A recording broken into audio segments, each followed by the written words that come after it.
Hello everybody. Ito yung mga lapit ka dito. Ito na yung mga palahi namin na mababait. Di ba? Mga pure butcher ito. Pure butchers. Apat sila. Sila yung mga panganay na palahi. Ang babait, no? Di ba? Pero kayong mga ganyan, ang ganyan na babait. Minsan hindi na yun. Harap kayo sa camera. Compress.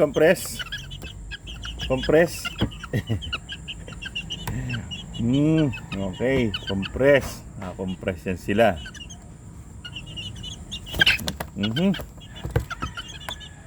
Mababait to mga to. Mga pure butchers. Itong isa meron siyang spangle. Ayan. Itong isa wala. Ayan. Meron din konti. Konti lang siya. Nakikita niyo pa ba ako?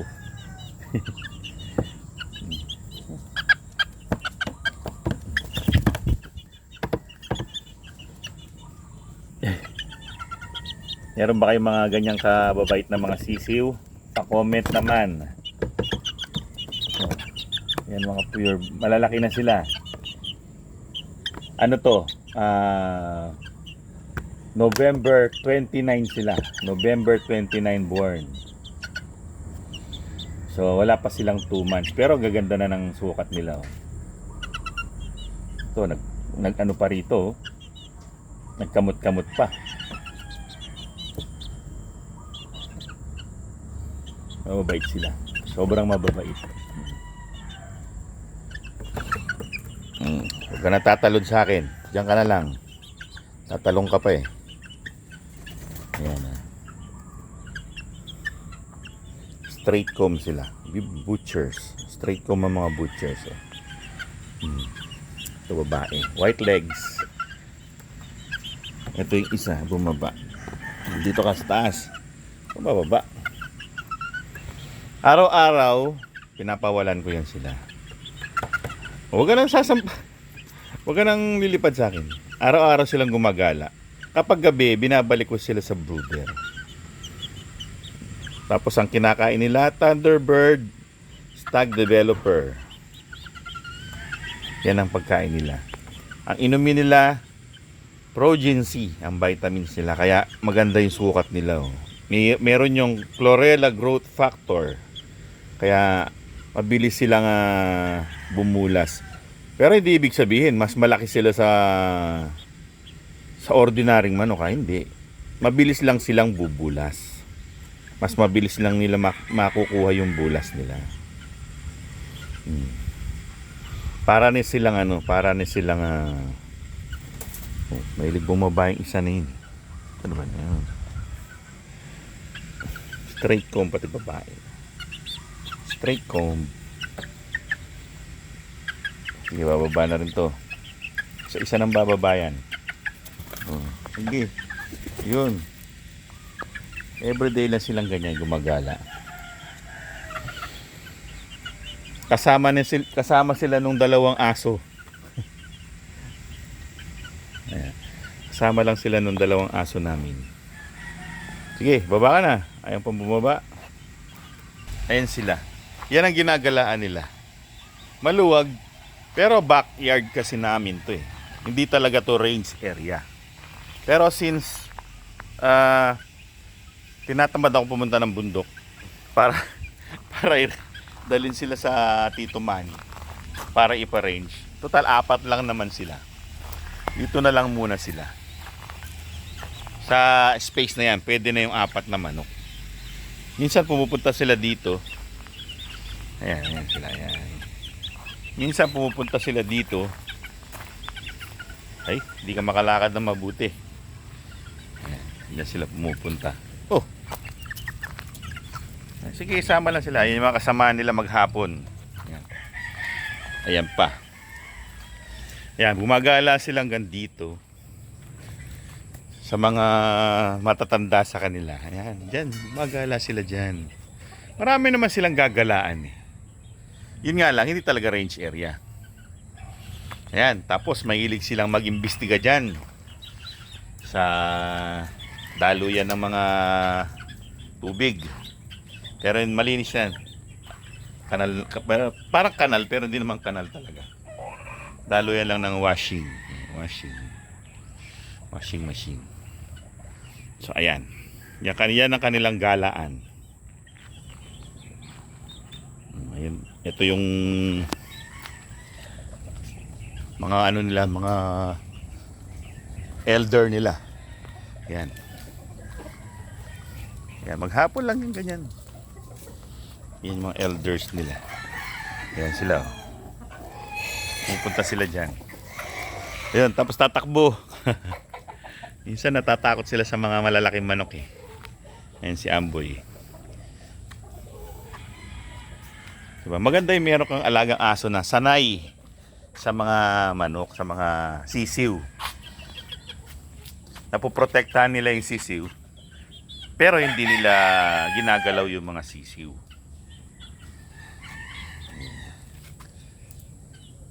Ayan si Amboy. Yan, pag ganyan-ganyan lang siya. Lakad-lakad kung saan siya gusto pumunta. Dinadaan-daanan yung... Sila naman yung nakaharang naman talaga. Mga sisiw. Dapat progency ang gamit para ganyan kagaganda yung mga sisiw. Ganyan kagaganda. Chik chik chik chik chik. Chik chik chik chik chik chik chik chik chik. Dito umulan. Punta na dito. Ayan na sila. Ito yung kanilang mas matandang kasamahan pero hindi ko pala ito. Radio to radio. Mailap.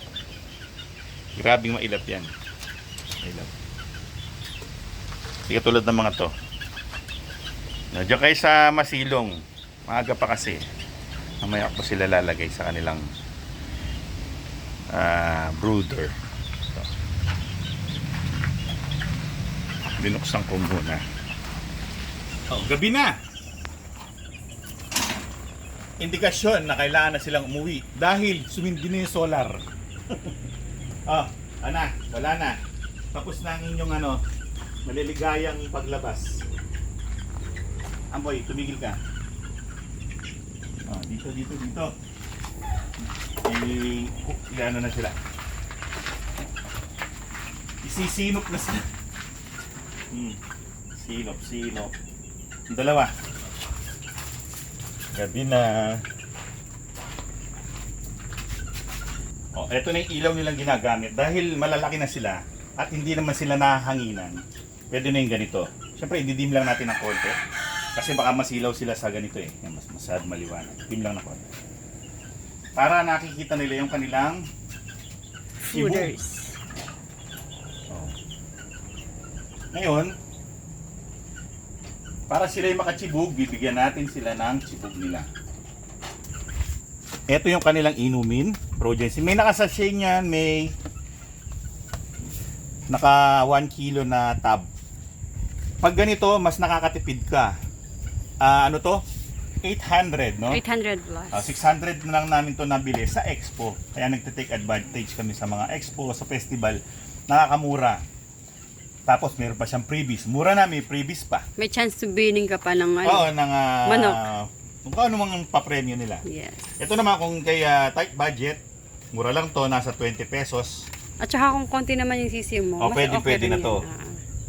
Ito, binili namin to kasi paparating na yung marami namin mga sisiw. Every week, 2 batch kasi nga dahil sa nagpapa-incubate kami ng Friday and Monday.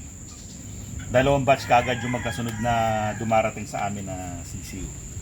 Tapos, siyempre yung pagkain. Huwag kakalimutan ang Thunderbird Stag Developer. Yan ang aming pambansang patuka sa mga sisiw.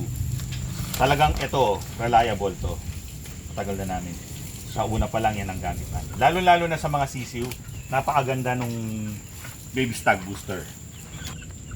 Ayan sila. Ngayon, yung para sa sisiw, yung Baby Stag Booster, ito naman, Stag Developer Crumbles. Yan. Malalaki na yung pinaka crumbles niya. Hindi katulad sa Baby stag booster. Medyo maliliit pa. Pang sisiw talaga. Ang Ito yung ingay progency nila. Bukas papalitan yan. O yan. Ayan na sila. So, kampante na ako niyan. Matutulog na lang sila niyan. Kakain, matutulog, kakain, matutulog. Bukas ulit, papakawalan.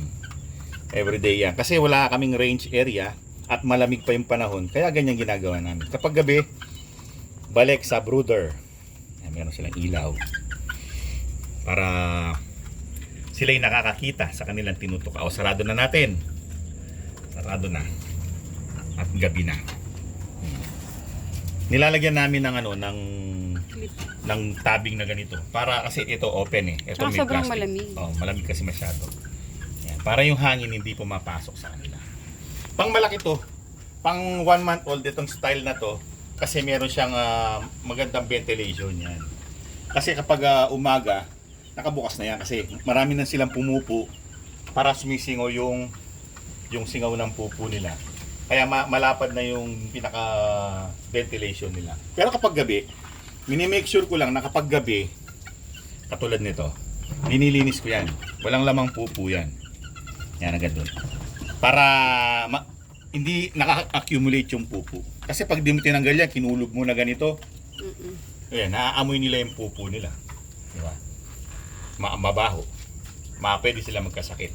Ito naman, para sa mga sisi, yung day old to 1 month, talagang covered dyan dito sa taas. Yan o, covered dyan. Para kahit umaga, total sisiw pa lang naman sila, konti pa lang silang pumupo. Lalo-lalo na tong si Butchiki, mag-isa lang siya. LTT Gray naman, kahit mag-isa lang. Yan. Naawa ko kasi wala siyang kasama. Pero hindi siya maingay. Pumupunta siya dun sa tabi ng mga katabing bahay niya. Ayan, meron siyang pagkain, meron siyang progency. Pata mo yung progency niya. Ayan progency niya. Check. Sarado na natin at malamig.